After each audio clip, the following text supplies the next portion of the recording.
The fluorescent lights of the diner hummed their tired song above me, casting everything in a sickly yellow glow that made even the chrome counters look jaundiced. My feet ached, the kind of deep, bone-tired ache that comes from standing for 12 hours straight in shoes held together more by hope than stitching. I could feel every crack in the worn linoleum through the paper-thin soles as I wiped down table 7 for what felt like the 100th time that night.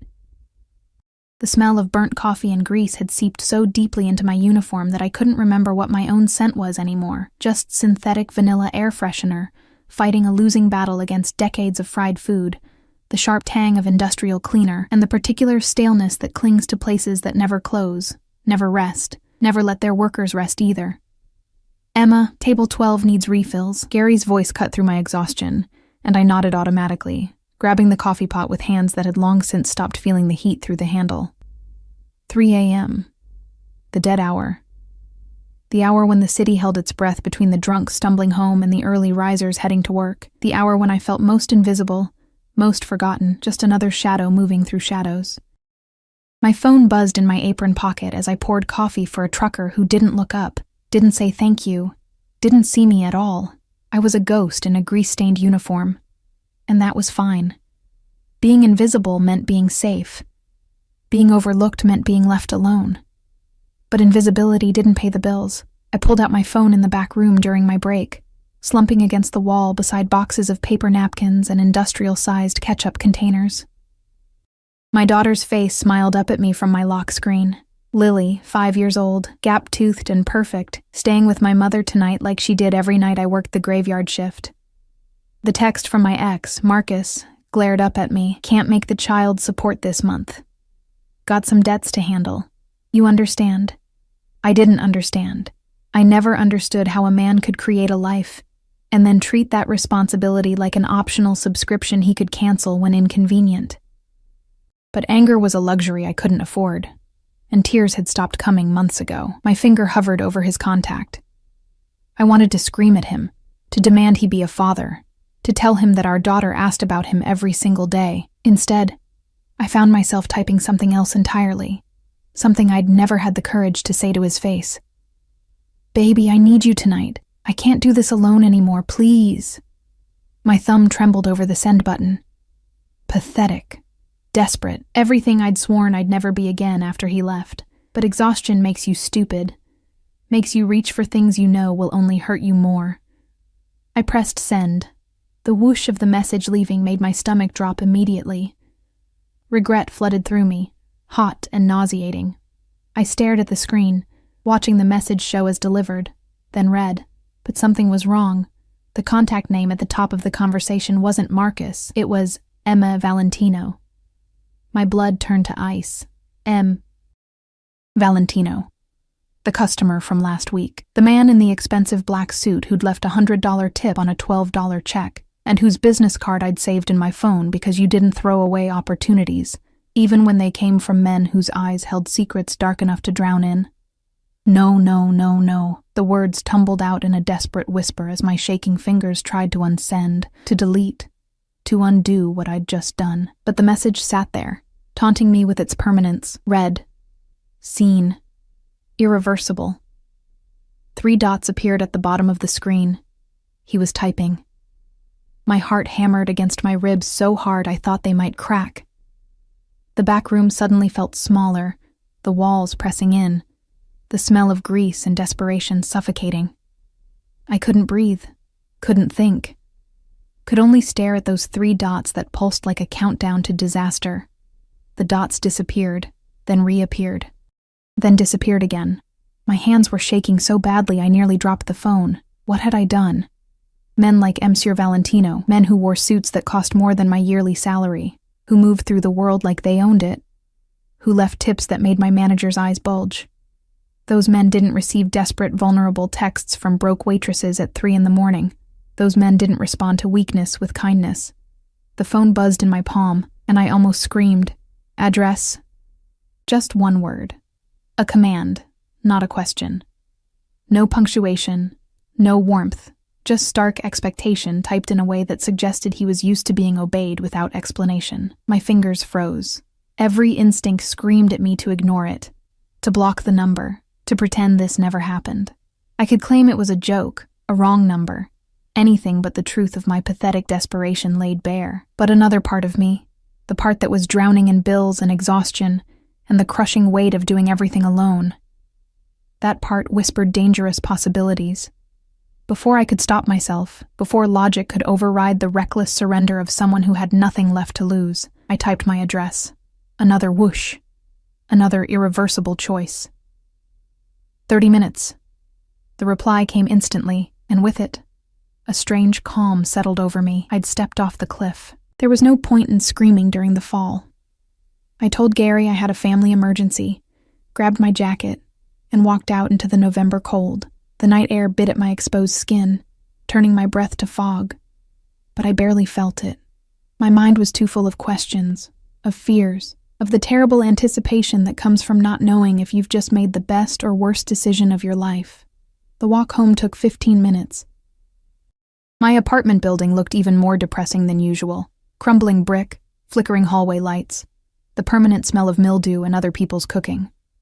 I climbed the 3 flights to my door with leaden feet, each step feeling like walking toward either salvation or damnation.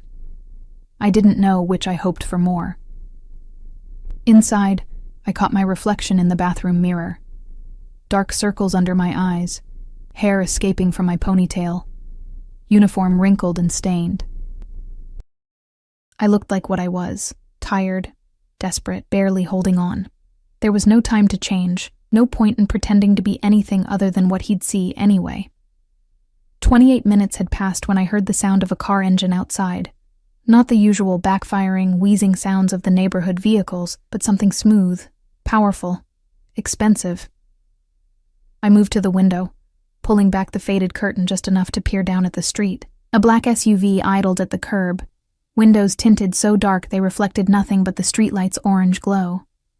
As I watched, a second SUV pulled up behind it, identical in every way except for the quiet menace it exuded. The back door of the first vehicle opened. A man stepped out, and even from 3 stories up, even in the dim light, I could see that he didn't belong in this neighborhood. His long black coat moved like liquid shadow, and even the way he stood, utterly still, utterly aware, spoke of controlled violence and absolute authority. 2 more men emerged from the second SUV, flanking positions, hands hidden in their coats in a way that made my mouth go dry. Then he looked up, directly at my window, directly at me. I stumbled back from the curtain, heart in my throat, but it was too late. He'd seen me. And now he was moving toward the building entrance with the fluid grace of a predator who'd already decided his prey wasn't going to run. My phone buzzed. Open the door. I stood frozen in the center of my tiny living room, surrounded by Lily's scattered toys and my secondhand furniture, listening to the sound of footsteps climbing stairs, getting closer, closer, until they stopped right outside my door. A knock. Not aggressive, not impatient. Just 3 measured raps that somehow conveyed more threat than any amount of pounding could have. My hand reached for the doorknob before my brain could override it. Some part of me, maybe the part that had already surrendered, already fallen, needed to see what happened next. I opened the door. Monsieur Valentino stood in the hallway, and up close, he was devastating. Not handsome in any conventional sense. His features were too sharp, too severe, carved from something harder than flesh. His jaw was defined in a way that suggested clenching, control, barely contained force. Dark hair swept back from a face that might have been beautiful if it weren't so terrifying. But his eyes, God, his eyes, they were the color of smoke and steel, cold and assessing, taking in every detail of me, my apartment, my life in a single sweeping glance that felt like being X-rayed, stripped, seen in a way I'd never been seen before. The scent hit me then, expensive cologne underlaid with something darker, something like gunpowder and cedar and power. It filled the doorway, filled my lungs, made my head spin. Behind him in the hallway, I could see the 2 men from the SUV taking positions at either end of the corridor. Guards, protection, or perhaps just witnesses to whatever was about to happen. You're going to invite me in, Emma. His voice matched everything else about him. Low, controlled, with an accent I couldn't quite place, Italian maybe, Russian. Something that came from money and violence in equal measure. He knew my name. Of course he knew my name. How did you invite me in? Not a request. A command delivered with the absolute certainty of someone who'd never been refused anything in his life. I stepped back, and he moved forward, entering my space, my home, my life with the inevitability of a storm that had been building on the horizon for weeks. The door clicked shut behind him, and the sound felt like a prison door locking. Or maybe it sounded like freedom. He didn't sit, didn't ask permission to look around. Just moved through my living room like he was cataloging everything, the water stain on the ceiling, the duct tape holding together the corner of the couch, Lily's pink backpack hanging on a hook by the door with a unicorn keychain dangling from it. His gaze lingered on that backpack for a moment too long, and something shifted in his expression. Not softening. Men like him didn't soften, but a recalibration, like he was adjusting some internal equation I didn't understand. You have a daughter. Not a question. Yes. My voice came out smaller than I intended, and I hated myself for it. I straightened my spine, forced myself to meet those steel-gray eyes. She's with my mother tonight. He nodded once, as if confirming something he already knew. Of course he already knew. Men who traveled with armed escorts didn't walk into situations blind. The text, he said, turning to face me fully. The space between us felt charged, dangerous, like the air before lightning strikes. It wasn't meant for me. No. There was no point in lying. It was meant for my ex, Marcus. I stopped, swallowing hard against the humiliation rising in my throat. I made a mistake. You saved my contact as M. Valentino. He took a step closer, and I fought the urge to retreat. Why? You left me your card, last week at the diner. You said if I ever needed anything, I meant if you needed a job, Emma. A real job. Another step.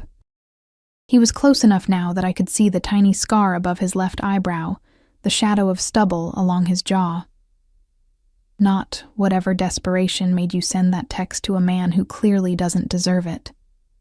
The unexpected gentleness in his voice, or maybe not gentleness but something adjacent to it, made my eyes burn.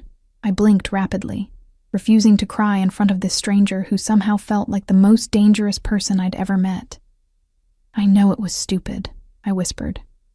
I know I shouldn't have. Show me your phone. I blinked. What? Your phone. Show me the messages with him, with Marcus. Every instinct screamed at me to refuse, to maintain some shred of dignity, some boundary between my catastrophic personal life and this man who radiated controlled violence. But those eyes, they weren't cruel. They were calculating, yes, and cold. But beneath that ice was something that looked almost like fury. Not at me. For me. My hands shook as I pulled out my phone and opened the messages with Marcus. Months of ignored requests, broken promises, excuses that grew more elaborate and less convincing with each iteration. I handed it to Monsieur Valentino, watching his face as he scrolled through my humiliation, my desperation, my pathetic attempts to make a deadbeat father care about his own child. His jaw tightened with each message. The muscle there jumped, flexed, like he was physically restraining himself from something violent. He owes you money. Still not a question. Child support. But it's fine. I can... How much? It doesn't matter. How much, Emma? His voice dropped lower, took on an edge that made my stomach flip. Command and promise wrapped together in 3 words. $4,200. But really, I shouldn't have... He pulled out his own phone, typed something with quick, efficient movements, then pocketed it again. Less than 30 seconds. Whatever he'd just done, it was already in motion. You'll have it by morning. I stared at him. I can't accept. You're not accepting anything. He's paying what he owes you. Monsieur Valentino handed my phone back, his fingers brushing mine for just a moment. Even that brief contact sent electricity shooting up my arm. Plus interest for making you beg. How are you going to... I stopped, because suddenly I understood the way he moved, the guards outside, the absolute certainty in his voice when he made promises. Oh God, You're going to hurt him. I'm going to have a conversation with him about responsibility. He said it so calmly, like discussing the weather, about what happens to men who abandon their children and ignore their obligations. I should have been horrified, should have told him no, told him to leave, called the police. But instead, a dark satisfaction unfurled in my chest, warm and terrible and shamefully sweet. Why? The question escaped before I could stop it. Why do you care? You don't even know me. He was quiet for a long moment, studying me with those smoke-colored eyes that seemed to see everything I was trying to hide. Finally, he reached out slowly, giving me time to pull away, and tucked a strand of hair behind my ear. His fingers were warm against my temple, surprisingly gentle for hands that I suspected had done terrible things. My father walked out when I was 6, he said quietly. Left my mother with nothing. 3 kids, no money, no options. I watched her destroy herself, trying to keep us fed, keep us alive. His hand dropped, but his eyes held mine captive. I watched her become invisible, just like you're trying to be. And I swore that when I had power, when I had resources, I would never let another woman suffer that way if I could prevent it. The confession hung between us, raw and unexpected. This man, this dangerous, powerful man, had just shown me a wound I suspected he rarely acknowledged. I'm sorry, I whispered, about your mother. Don't be sorry. Be smart. He stepped back, putting professional distance between us again. But something had changed. Some barrier had cracked. The job offer is still open. I own several legitimate businesses. Restaurants, a hotel, a security company. You're clearly intelligent, hardworking. You deserve better than this. He gestured around my apartment, but there was no judgment in the movement. Just stating facts. What kind of work? Suspicion crept into my voice despite myself. I won't do anything illegal. Something that might have been amusement flickered across his face. I'm not asking you to. I need someone to manage the front office at my security company. Answer phones, schedule appointments, handle basic bookkeeping. Standard office work. $25 an hour. Health insurance, daycare assistance. $25 an hour. I was making $9.50 at the diner. That's too much, I heard myself say. For office work. That's what competent work is worth. What you're making now is exploitation. He pulled out another business card, this one cream-colored, embossed with gold lettering. Think about it. But Emma? Yes? Don't send desperate texts to men who don't deserve them. And don't work yourself to death for people who see you as disposable. He moved toward the door, then paused, looking back at me over his shoulder. You're not invisible, not to me. Then he was gone, leaving only the scent of expensive cologne and the business card burning a hole in my palm. I stood frozen in my living room for what might have been minutes or hours, my mind spinning. What had just happened? A mafia boss, because that's what he clearly was, despite the talk of legitimate businesses, had just offered me a job, had just promised to collect money from my ex, had just looked at me like I was something worth seeing. My phone buzzed. A text from an unknown number. This is Marcus. I'll have the money to you by 9 a.m. All of it. I'm sorry for being a deadbeat. That won't happen again. I read it 3 times, trying to reconcile the terrified, formal tone with the Marcus I knew, the one who couldn't be bothered to respond to texts about his daughter's birthday or school events. Another text from Monsieur Valentino's number. Sleep well, Emma. We'll discuss the job tomorrow. I didn't sleep. How could I? Instead, I lay in my creaky bed, staring at the water-stained ceiling, trying to understand what force I'd just invited into my life. Because that's what he was, a force. Inevitable, powerful, dangerous. And I was terrified by how much I wanted to surrender to it. Morning came gray and cold.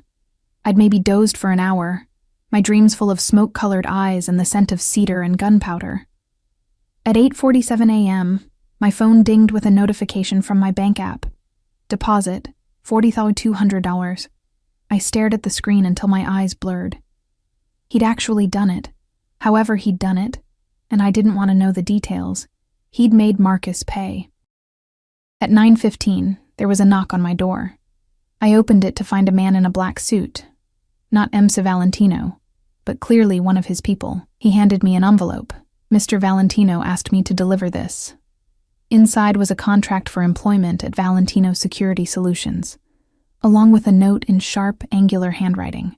Start Monday, 9 a.m. Address below. Bring your daughter if childcare falls through. We have an on-site daycare, MV. The man was still waiting, so I looked up at him. I haven't agreed to anything yet. Mr. Valentino said you would say that. He pulled out a phone, pressed a button, and handed it to me. Emma. That voice, even through the phone, made my pulse jump. Before you refuse, go to your building's front door. Look outside. Suspicious, I walked down the 3 flights of stairs with the suited man following at a respectful distance. I opened the front door and froze. A black sedan sat at the curb. Nice, but not ostentatious. And standing next to it, looking up at my building with an expression I'd never seen before, was Marcus. He looked terrified, but more than that, he looked like he'd seen God, or maybe the devil, and learned fear for the first time in his life. When he saw me, he actually flinched. Emma!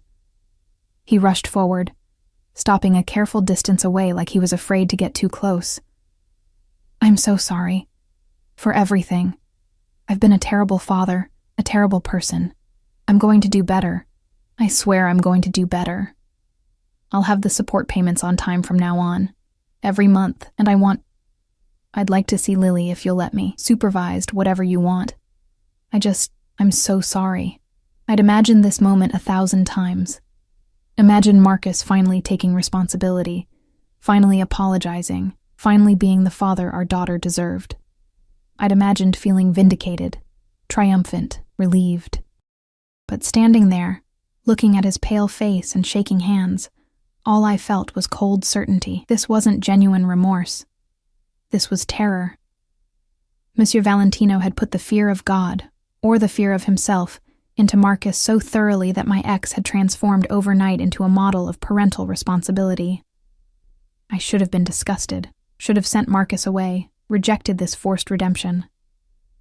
Instead, I thought of Lily, of her asking where her daddy was, why he didn't want to see her, if she'd done something wrong to make him leave. Supervised visits, I heard myself say, once a week to start, through my mother's house. And if you miss one payment, one visit, one chance to be there for her, you'll never see her again. Understand? Yes, I understand. Thank you, Emma. Thank you so much. I turned and walked back inside without another word, the suited man following. At the top of the stairs, he handed the phone back to me. Did you see? Monsieur Valentino's voice was quiet, almost gentle. I saw. And the job? I closed my eyes, standing in the dingy hallway of my apartment building, holding a phone connected to a man who could apparently reshape reality with a few orders, a man who'd looked at my broken life and decided to fix it without asking permission, a man who made me feel seen for the first time in years. I'll start Monday, I whispered. Good. I could hear the satisfaction in his voice. I'll send a car for you, 8:30. I can take the bus. Emma. Just my name, said in that tone that brooked no argument. Let me take care of you, please. And there it was. The truth beneath everything else. This wasn't just about a job, wasn't just about helping a struggling single mother. This was about possession. He'd decided I was his to protect, his to provide for, his to keep. And God help me, I wasn't sure I wanted to stop him. The weekend passed in a strange fog of anticipation and dread. I told my mother about the new job, carefully editing out any details about how I'd obtained it, and watched her face light up with relief she tried to hide. Lily was ecstatic about the new office with the daycare, even though I hadn't committed to using it yet. But Saturday night, alone in my bed after tucking Lily in, I let myself Google M. Valentino. I shouldn't have. Ignorance might have been safer, might have let me pretend this was just a generous businessman with a soft spot for struggling mothers, but I needed to know what I was walking into. The search results painted a picture that made my blood run cold and hot simultaneously. Matteo Valentino, 34 years old, owner of multiple legitimate businesses across the city. But beneath the carefully curated public image, there were whispers, rumors, carefully worded news articles about alleged organized crime connections, and under investigation, and no charges filed. There were photos, too. Him in expensive suits at charity galas, always with a beautiful woman on his arm who looked temporary, disposable. Him leaving courthouses with lawyers flanking him like guard dogs. Him at a restaurant opening, cutting a ribbon while men in dark suits watched the crowd with predatory awareness. In every photo, his eyes held that same cold calculation I'd seen in my apartment. The eyes of a man who'd built an empire on violence and fear, even if the tax return said otherwise. I should have been terrified. I was terrified, but I was also exhilarated in a way that made me hate myself a little. Monday morning arrived too quickly. At 8:25, I stood at my apartment window in my best outfit. A simple gray dress that I'd bought at a thrift store 2 years ago, cleaned and pressed until it looked almost professional. My hair was pulled back in a neat bun. Minimal makeup because I didn't own much and never learned how to apply it properly. I looked like exactly what I was. A woman trying desperately to appear like she belonged in a world she'd never been invited into. The black sedan pulled up at exactly 8:30. Not the SUVs from before, but something sleeker, more subtle. A man in a dark suit, not the same one from before, stepped out and looked up at my building. My phone buzzed. He's here. MV. I kissed Lily goodbye, reminded my mother about pickup times from kindergarten, and walked down those 3 flights for what felt like the last time as the person I used to be. The driver opened the back door without a word. The interior was leather and new car smell and a level of luxury I'd only seen in movies. I slid in, feeling like an imposter. My thrift store dress suddenly shabby against such opulence. We drove through the city in silence, leaving my crumbling neighborhood behind, passing through commercial districts until we reached an area I recognized from window shopping on my rare days off. The business district, where buildings were glass and steel and ambition. The car pulled up to a modern office building, all sharp angles and tinted windows. Valentino's Security Solutions was etched in brushed metal letters near the entrance. The driver opened my door, 10th floor. Mr. Valentino is expecting you. The elevator was mirrored on all sides, forcing me to confront my reflection from every angle. I looked small, uncertain, terrified. I forced my spine straight, my chin up. Whatever this was, whatever I'd agreed to, I would face it with whatever dignity I could manufacture. The 10th floor opened into a reception area that took my breath away. Modern furniture in black and cream, artwork that looked original and expensive, floor-to-ceiling windows overlooking the city. And behind a curved desk that probably cost more than my yearly rent, sat a woman in her 50s with perfect posture and sharp eyes. Emma Reeves. She smiled, but it didn't reach her eyes. Assessment, calculation. I'm Patricia. I'll be training you for the next 2 weeks. Mr. Valentino is in a meeting but asked that you wait in his office. His office. Of course.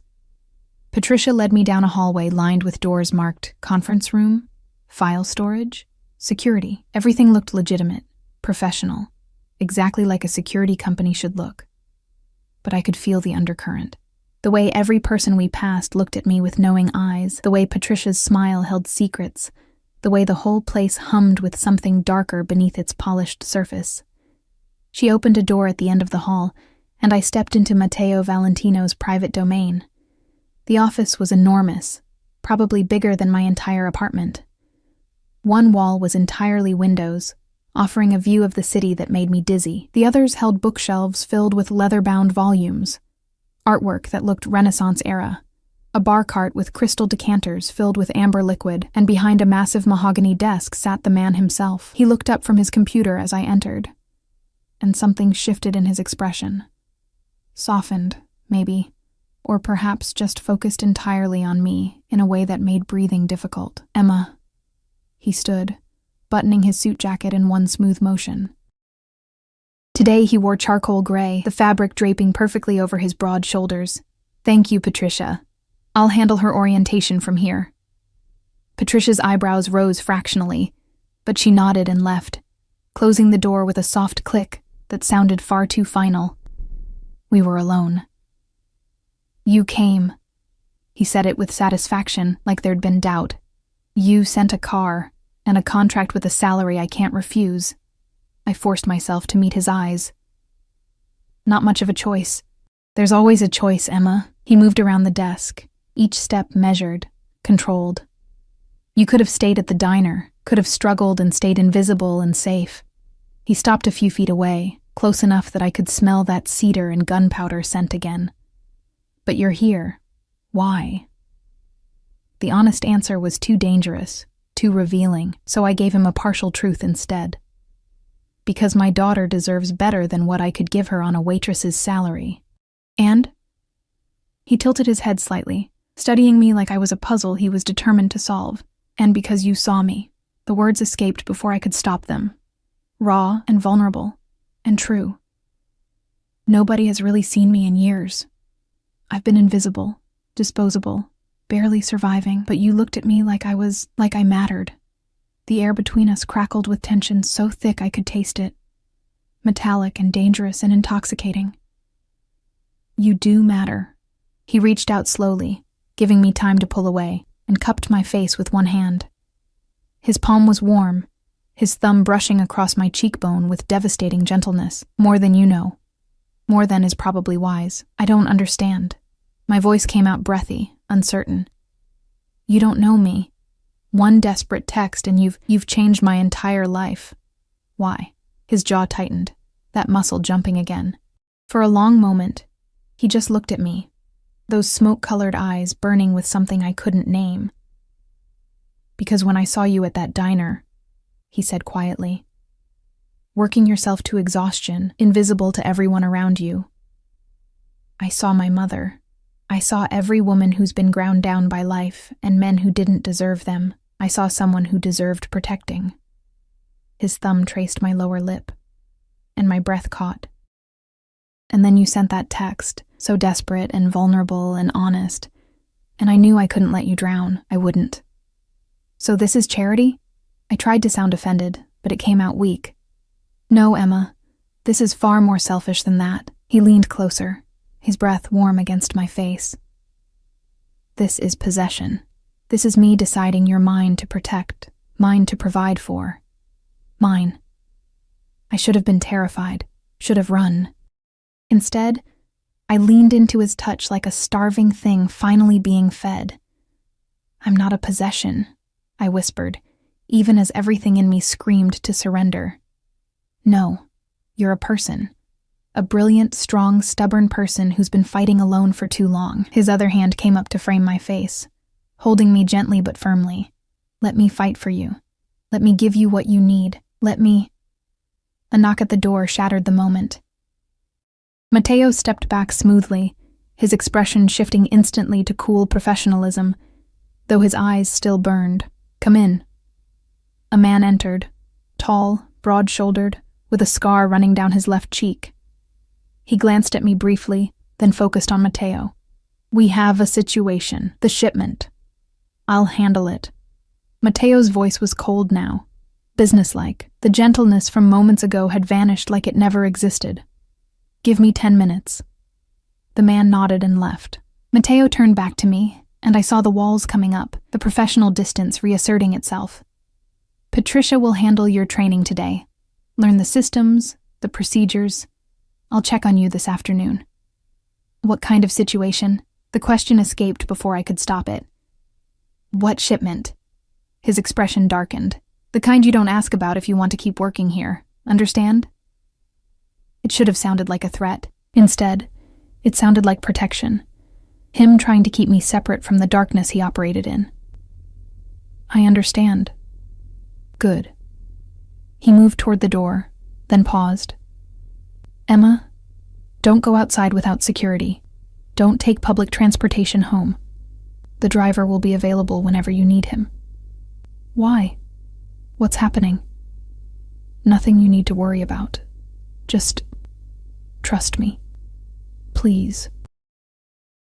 Then he was gone, leaving me alone in his enormous office, surrounded by luxury and books and artwork, feeling more confused and terrified and alive than I had in years. The rest of the day passed in a blur of training.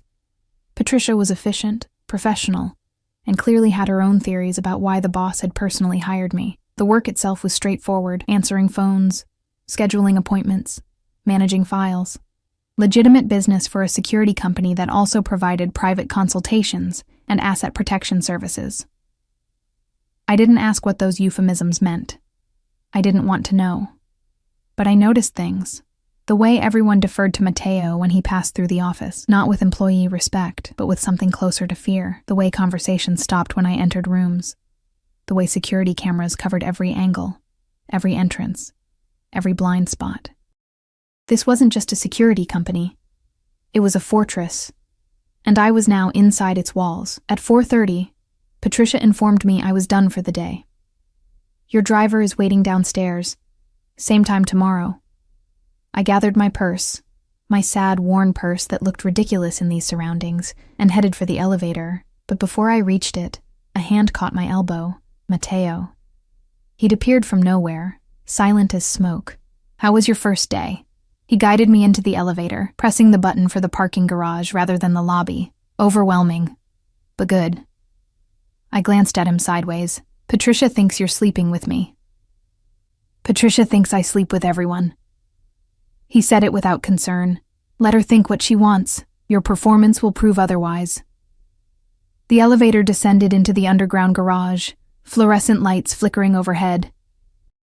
When the doors opened, I expected to see my driver. Instead, I saw Matteo's black SUV, the same one from that first night, flanked by 2 others, and standing beside them were at least 6 men in dark suits, all watching the elevator with predatory alertness. "What's going on?" My voice came out smaller than I intended. A precaution.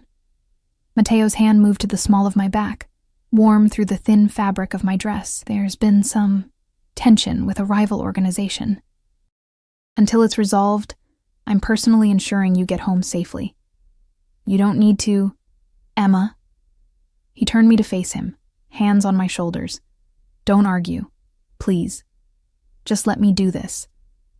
The raw need in his voice stopped my protest. This wasn't about control. This was about fear. His fear that something might happen to me. "Okay," I whispered. Relief flooded his face. He guided me to the SUV, his hand never leaving my back, his body positioned between me and... What? Threats I couldn't see? Dangers I didn't understand? The drive back to my neighborhood was silent except for the quiet hum of the engine. But I could feel Matteo's tension, the way his eyes constantly scanned the streets, the way his phone buzzed repeatedly with messages he ignored. When we pulled up to my building, he got out first, scanning the area before opening my door. All 6 security personnel had followed us, creating a perimeter that felt both protective and terrifying. "I'll walk you up," Matteo said. Not a request. We climbed the 3 flights in silence, his presence behind me solid and warm and overwhelming. At my door, I fumbled with my keys, hyper-aware of him watching me, of the guards stationed at the stairwell exits, of how drastically my world had changed in 72 hours.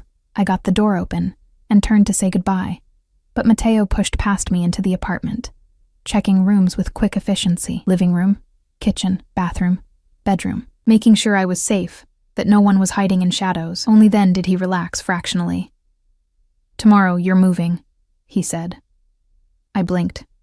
"Excuse me?" "Here isn't safe. I'm moving you and your daughter to a secure location. You can't just..." "I can. I will. I won't risk you." His eyes were fierce, desperate. "I won't lose you before I even have you." And there it was. The truth laid bare. This wasn't protection. This was obsession. And I was falling into it like quicksand, terrifying and inevitable and impossible to escape. "Matteo," I whispered. "What have I gotten myself into?" He stepped closer, cupping my face with both hands, forcing me to meet his eyes. "Me, Emma, you've gotten yourself into me, and I don't let go of what's mine." Then he kissed me. The kiss wasn't gentle. It was possession and desperation and hunger all rolled into one devastating moment.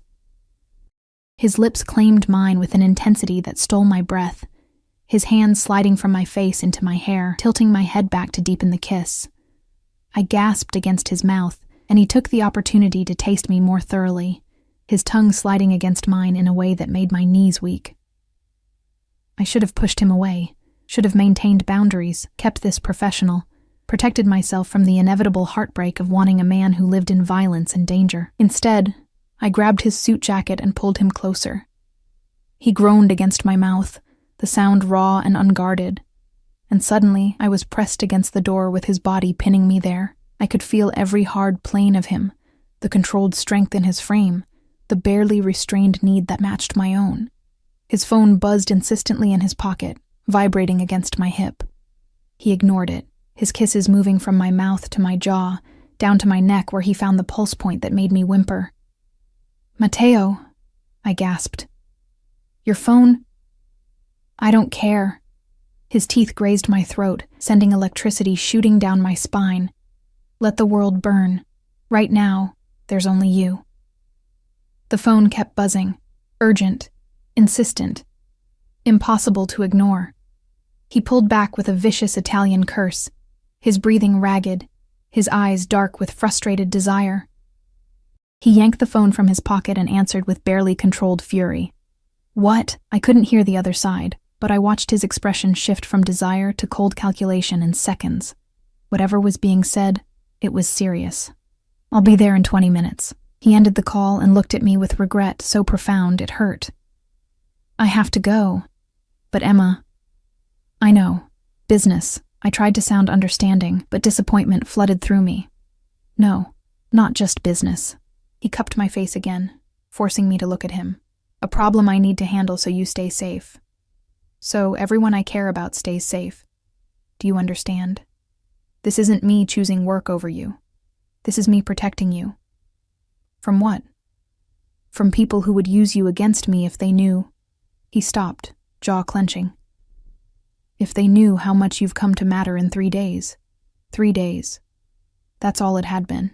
72 hours since I'd sent that wrong text, and my entire world had been turned inside out by a man who kissed me like I was oxygen and looked at me like I was something precious and breakable. Be ready tomorrow morning, 6 a.m. I'm moving you and Lily to a secure apartment. Everything will be arranged." He kissed me again, hard and fast. "Don't argue, please." Then he was gone, taking his security team with him, leaving me alone in my apartment with kiss-swollen lips and a racing heart, and absolutely no idea how I'd fallen so hard, so fast, for a man who lived in shadows. I didn't sleep that night either. Instead, I packed. Not everything. Matteo had said he'd arrange everything, which probably meant my shabby belongings would be replaced with things that matched his standards. But I packed Lily's favorite toys, our photos, the few things that mattered beyond their monetary value. At midnight, my phone rang. Unknown number. "Hello? Emma Reeves?" A woman's voice, cold and amused. "You don't know me, but I know you. I know you're working for Matteo Valentino. I know you have a daughter named Lily, 5 years old, attends Riverside Elementary." My blood turned to ice. "Who is this?" "Someone who wants you to deliver a message to your new employer. Tell him that Isabella Marchesi sends her regards. Tell him that everything he's trying to protect can be taken away. Tell him..." The line went dead. I sat frozen on my bed, phone trembling in my hand. Someone knew about Lily. Someone was threatening my daughter. I called Matteo without thinking, my fingers shaking so badly I could barely dial. He answered on the first ring. "Emma? What's wrong?" The words tumbled out. The call, the threat, the woman's name. By the time I finished, I was crying, panic clawing at my throat. "Listen to me very carefully." His voice was deadly calm, which somehow made it more terrifying. "Lock your door. Push furniture against it. Don't open it for anyone except me. I'm sending a team now. They'll be there in 5 minutes. When they knock, they'll say, 'Valentino sends his regards.' That's how you'll know they're mine. Do you understand?" "Yes," I whispered. "Is Lily with you?" "No, she's at my mother's. Give me the address. Now." I did, hating how my voice shook, hating the fear that had wrapped around my chest like a vice. "I'm sending people there too. Your mother and daughter will be brought to you within the hour." "Emma?" His voice softened slightly. "This is my fault. Isabella is..." She's someone from my past. Someone who wants to hurt me by hurting what's mine. But I swear on everything I have, nothing will happen to you or Lily. Do you believe me? I don't know, I admitted. I don't know anything anymore. 3 days ago, I was invisible. Now people are threatening my daughter because of you. Silence, heavy and weighted with guilt. I know, he finally said. I know, and I'm sorry. But Emma, it's too late to go back. Isabella knows about you now. The only way to keep you safe is to keep you close, to protect you properly. Will you trust me? Please? What choice did I have? I'd stepped into his world, and now my daughter was in danger because of it. Okay, I whispered. Good girl. My men are outside your building now. Let them in. I heard the knock. 3 measured raps, just like that first night. Valentino sends his regards. I opened the door to find 4 men in tactical gear, armed with very visible weapons. They swept through my apartment with military efficiency, checking every corner, every window, every possible entry point. Clear, the lead one said into his radio, then to me. Ma'am, we'll be stationed outside your door and at the building exits until Mr. Valentino arrives. Your mother and daughter are being picked up now. They're safe.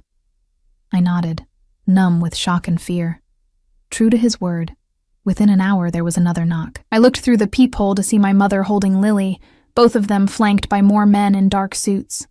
I threw open the door and pulled them inside, crushing Lily against me. Mommy! She squealed, delighted by the late-night adventure. We got to ride in a fancy car with nice men, and they said we're going to a new house. My mother's eyes were wide with fear and confusion. Emma, what is happening? Who are these people? They said you were in danger. I'll explain everything, I promised, though I barely understood it myself. I need you to trust me. We're safe now. Another knock. My heart jumped into my throat. It's me. Matteo's voice came through the door. I opened it to find him standing there in the same suit from earlier.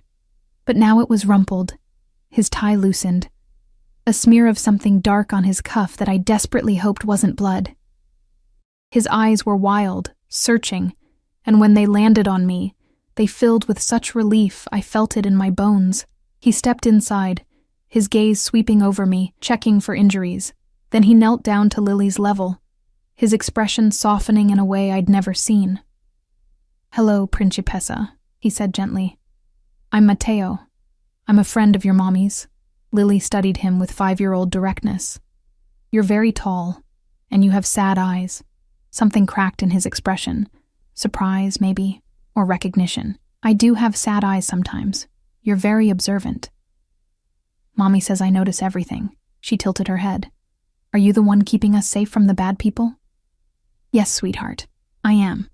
And I promise nothing bad will happen to you. Ever. The conviction in his voice, the fierce protectiveness, it should have terrified me. Instead, it made something deep in my chest ache. My mother was watching this interaction with wide eyes, clearly piecing together far too much. Emma, we need to talk. Privately, Matteo stood nodding. I'll stay with Lily. Emma, talk to your mother. But we leave in 20 minutes. Everything is ready. I led my mother into the bedroom, closing the door. Is he who I think he is? She hissed. Emma, please tell me you haven't gotten involved with Matteo Valentino. Please tell me you're not that foolish. You know who he is? Everyone knows who he is. He's dangerous, Emma. His family, they're criminals. Organized crime. The kind of people who disappear their problems. She grabbed my hands. What were you thinking? I was thinking that I was drowning. The words burst out of me, raw and angry. I was thinking that I couldn't pay rent. Couldn't feed my daughter properly. Couldn't keep working 16-hour days and still make ends meet. He offered me a way out, and I took it. And now someone is threatening Lily because of him. I know. Tears burned my eyes. I know, Mom. But I can't go back. It's too late. He's right. Now that they know about us, the only way to stay safe is to stay with him, under his protection. My mother's face crumpled. Oh, Emma, what have you done? What I had to do to survive, I whispered. What I had to do to give Lily a better life. But at what cost? I didn't have an answer for that. 20 minutes later, we were in Mateo's SUV, driving through the city toward an address I didn't recognize. Lily had fallen asleep in my lap, exhausted by the adventure. My mother sat stiffly beside me, radiating disapproval and fear. Mateo sat in the front passenger seat, his phone constantly buzzing with updates. I could hear fragments of his conversations, terse, cold, commanding. He was hunting Isabella Marchesi, I realized. Hunting whoever had dared to threaten us. We pulled up to a luxury high-rise in one of the city's most expensive neighborhoods. The building was all glass and steel, with a doorman and security desk, and the kind of elegance that made my thrift store dress feel even shabbier. Penthouse, Mateo said, guiding us to a private elevator that required a key card. 3 floors, full security system, panic room, guards stationed on the floor below. You'll be safe here. The elevator opened directly into the apartment, and I stopped breathing. It was enormous. Floor-to-ceiling windows offering a view of the entire city, glittering like stars below us. Modern furniture in soft grays and creams, artwork on the walls, a kitchen that looked like something from a magazine. And through an open doorway, I could see a bedroom with a princess castle bed already set up. For Lily. You did this today? I turned to Mateo, stunned. While handling whatever crisis pulled you away. You arranged all of this? I have people. He said it like it was nothing, like transforming an apartment into a home for a woman, and child he barely knew was just another task to delegate. The master bedroom is through there. Your mother can have the second bedroom. Lily's room has the castle bed and every toy I could think a 5-year-old might want. My mother was staring around in shock, her disapproval warring with stunned appreciation. This is too much, I managed. Mateo, I can't. You can. You will. He stepped closer, his hand finding mine, fingers intertwining. Emma, I meant what I said. You're mine now. That means I take care of you. That means I give you everything you need, and most of what you want. That means you live somewhere safe and beautiful and worthy of you. I'm not worth this, I whispered. His hand came up to cup my face, thumb brushing away a tear I hadn't realized had fallen. You're worth so much more. You just haven't seen it yet. But I see it, Emma. I see you. Behind us, my mother cleared her throat awkwardly. I'm going to put Lily to bed in her new room. Emma, we'll talk in the morning. She disappeared down the hallway, carrying my sleeping daughter, leaving me alone with Mateo in this impossible apartment that felt like a dream or a trap. I couldn't decide which. I need to go, he said quietly. Isabella is still out there, and I need to handle this personally. But I'll have guards here at all times. Don't leave the apartment without security. Don't open the door unless you're expecting someone specifically. And Emma? Yes? I'm sorry. I'm sorry I brought danger to your life. I'm sorry I pulled you into my world without warning you what that meant. But I'm not sorry I found you. I'm not sorry I want you, and I won't apologize for doing everything in my power to keep you safe. He kissed me then, softer than before, tinged with regret and promise and barely restrained need. When he pulled away, his eyes were dark with emotions I couldn't name. Sleep well, Bella. I'll see you tomorrow. Then he was gone, leaving me in a penthouse apartment that cost more than I'd earn in a lifetime, surrounded by luxury I'd never imagined. Trapped in a gilded cage by a man who terrified and captivated me in equal measure. I walked to the windows and looked out at the city below, glittering and beautiful and full of shadows, where men like Mateo operated. And I wondered if I'd been saved or captured, or if, maybe, they were the same thing. I didn't see Mateo for 3 days.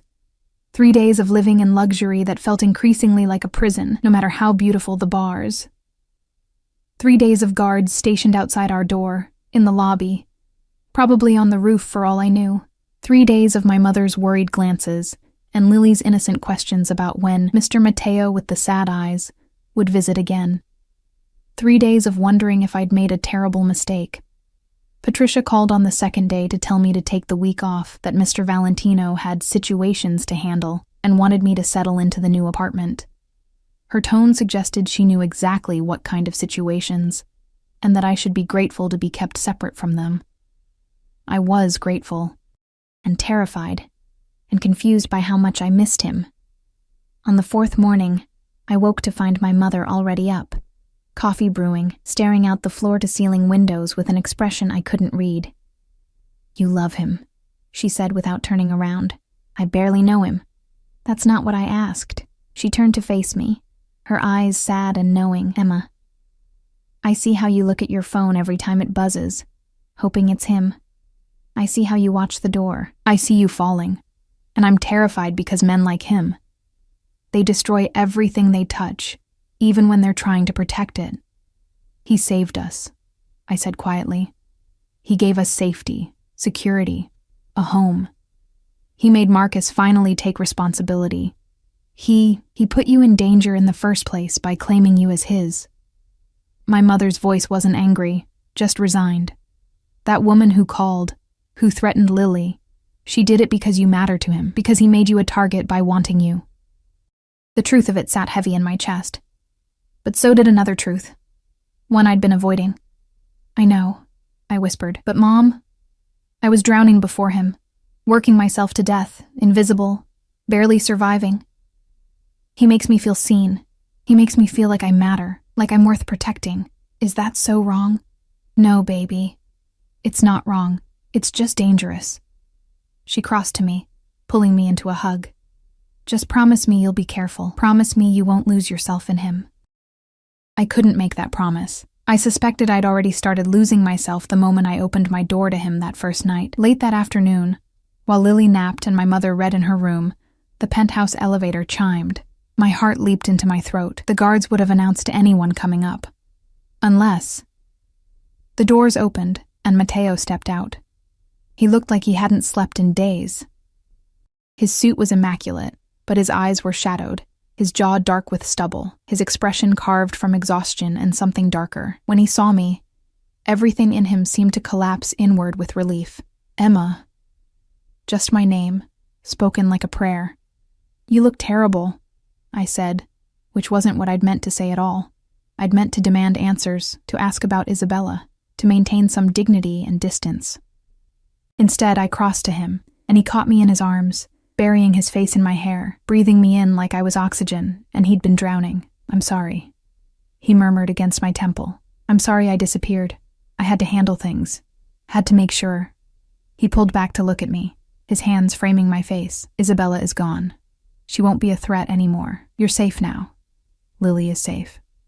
I didn't ask what gone meant. I didn't want to know the specifics of what he'd done to protect us. 3 days, I whispered. 3 days without a word. I know. I couldn't risk contacting you, couldn't risk anyone tracing communication back to you while I was handling things. But Emma, every second, you were all I thought about. Getting back to you. Making sure you were safe. Making sure... He stopped, his jaw clenching. "Making sure I didn't lose you before I even had you." "You don't have me," I said. But it came out weak, unconvincing. "Don't I?" His thumb traced my lower lip, his eyes dark with need and exhaustion and barely restrained hunger. "Then why does it feel like you're the only thing keeping me human? Like without you, I disappear completely into the darkness I operate in?" "Matteo, I love you." The words burst out of him, raw and desperate. "I know it's too soon. I know it's insane. I know I have no right, but I love you, Emma. I loved you from the moment you opened your door to me looking terrified and brave and so fucking beautiful I couldn't breathe. I love how you see me, really see me. Not the power or the money or the fear, but the man underneath who's just as lost and desperate as you were." Tears burned my eyes. "You can't love me. You don't even know me. I know you work yourself to exhaustion for your daughter. I know you'd rather starve than ask for help. I know you sent a desperate text to the wrong person, and instead of being humiliated, you faced me with dignity and strength. I know you're terrified of me, but you let me in anyway. I know you taste like hope and feel like home." His forehead pressed against mine. "Tell me I'm wrong. Tell me you don't feel this too." I couldn't. Because he wasn't wrong. In 4 days, this man had become gravity. The force that kept me grounded, and the thing that might destroy me if I got too close. "I feel it," I admitted, "and it terrifies me." "Good. Be terrified. Be smart. But Emma..." He kissed me softly, desperately. Don't run. Please don't run from this. From us. Mr. Mateo. We broke apart to find Lily standing in the hallway, rubbing sleep from her eyes, her face lighting up when she saw him. You came back. Mommy said you were busy with important things, but I knew you'd come back. Mateo's expression transformed, all the cold, hard edges melting into something achingly gentle. He crouched down to her level. Of course I came back, Principessa. I made you a promise, didn't I? To keep you and your mommy safe. I always keep my promises. Can you stay for dinner? Grandma is making pasta, and Mommy says I can have 2 desserts because we're celebrating our new house. He glanced at me, question in his eyes. I should have said no. Should have maintained boundaries, kept him at arm's length until I understood what this was, what we were becoming. Instead, I nodded. Relief and joy flooded his face. Emotions I suspected he rarely let himself feel. I would love to stay for dinner. Dinner was surreal. Matteo Valentino, alleged crime boss, sitting at our table eating my mother's pasta, and listening to Lily's rambling stories about kindergarten with the patience of a saint. My mother watched him with wary assessment, clearly torn between maternal protectiveness and grudging appreciation for how gentle he was with Lily. And I watched him transform. The cold, controlled man who commanded fear and respect melted into someone softer, someone who laughed at Lily's jokes and complimented my mother's cooking, and looked at me across the table with eyes full of promises I wasn't sure I should believe. After dinner, he insisted on doing the dishes while my mother put Lily to bed. We stood side by side at the sink, this powerful, dangerous man with his sleeves rolled up, drying plates while I washed, in comfortable silence that felt more intimate than any kiss. Thank you, I said quietly. For dinner, for being gentle with her, for Emma. He set down the plate he was drying and turned to face me. You don't need to thank me for treating your daughter with kindness. She's incredible. Brave and bright, and so much like you, it hurts. She asked me yesterday if you were going to be her new daddy. The words escaped before I could stop them. Mateo went very still. What did you tell her? That you were my friend, that you were helping us, that... I stopped, swallowing hard. That I didn't know what you were to us yet. And now? He stepped closer, soap bubbles still clinging to my hands as he took them in his. Do you know now? I know that I'm falling for you, and it terrifies me. I know that you've turned my entire world upside down in less than a week. I know that you're dangerous and violent and everything I should run from. I looked up at him, letting him see everything I felt, and I know that I don't want to run. I want to fall, even if it destroys me. The kiss he gave me was different from the others. Slower, deeper, full of promise and possession, and the kind of desperate tenderness that comes from finally admitting the truth. When we broke apart, both breathless, he rested his forehead against mine. I will never hurt you intentionally.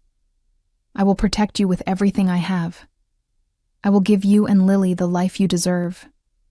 But Emma, I need you to understand what choosing me means. Tell me. It means you'll always have guards. It means there will always be danger lurking at the edges.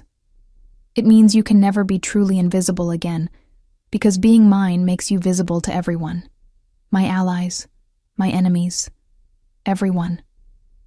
It means accepting that the man you love operates in darkness, even as he tries to keep you in the light. And if I can accept that? I asked. If I choose you anyway? His arms came around me, pulling me close, his face buried in my hair. Then I spend the rest of my life proving you made the right choice. I spend every day earning the gift of your trust.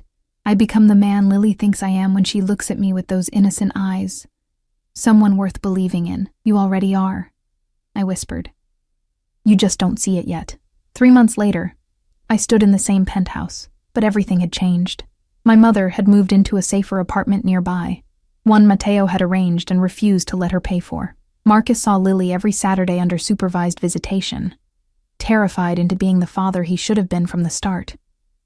And I had transformed from an invisible waitress into someone who managed Mateo's legitimate businesses with efficiency that surprised even Patricia. But more than that, I'd become his. Not in the possessive, controlling way I'd feared, in the way that mattered, the way of partnership, of being seen and valued and loved with an intensity that still took my breath away. He'd been right about the danger. There had been 2 more incidents, attempts by rivals to use me as leverage. Both had been handled swiftly, violently, and I'd learned not to ask for details. I lived in a strange duality now, managing spreadsheets and appointments by day, while armed guards ensured my safety, loving a man who was gentle with my daughter, but ruthless with his enemies.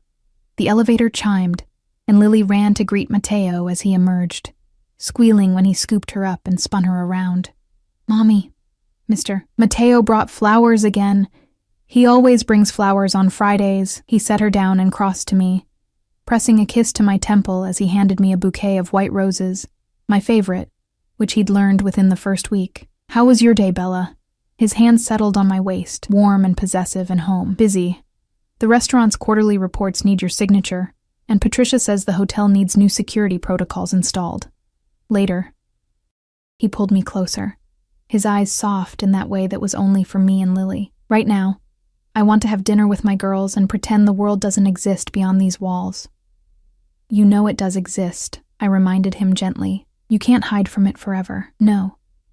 But I can steal moments of peace with the woman I love, and the child who's become mine in every way that matters." He kissed me softly. "Let me have this, Emma. Let me have you." And I did. Because somewhere between that desperate text and this moment, I'd learned something crucial. Love isn't about finding someone safe. It's about finding someone worth the risk. Someone who sees your darkness and doesn't run. Someone who protects your light even as they operate in shadows. Matteo Valentino was dangerous. He was violent. He was everything I should have feared. But he was also the man who'd seen me when I was invisible, who'd given me safety when I was drowning, who looked at my daughter like she was precious, and at me like I was his salvation. And maybe that's what we were to each other. Salvation and damnation wrapped together so tightly, they became the same thing. That night, after Lily was asleep and the city glittered below us like fallen stars, Matteo pulled me onto the balcony. The November air was cold, but his arms were warm around me, his chin resting on top of my head as we looked out at the world we'd built together. "Do you regret it?" he asked quietly. "That text? Everything that came after?" I thought about my tiny apartment, the graveyard shifts, the exhaustion and invisibility and desperation. I thought about the danger and the fear and the violence lurking at the edges of our beautiful life. Then I thought about Lily's laughter, my mother's relief, the way Matteo looked at me like I was his entire world, the way I'd learned to breathe again, to believe I deserved more, to understand that being seen, truly seen, was worth any risk. "No," I whispered, turning in his arms to look up at him. "I don't regret it.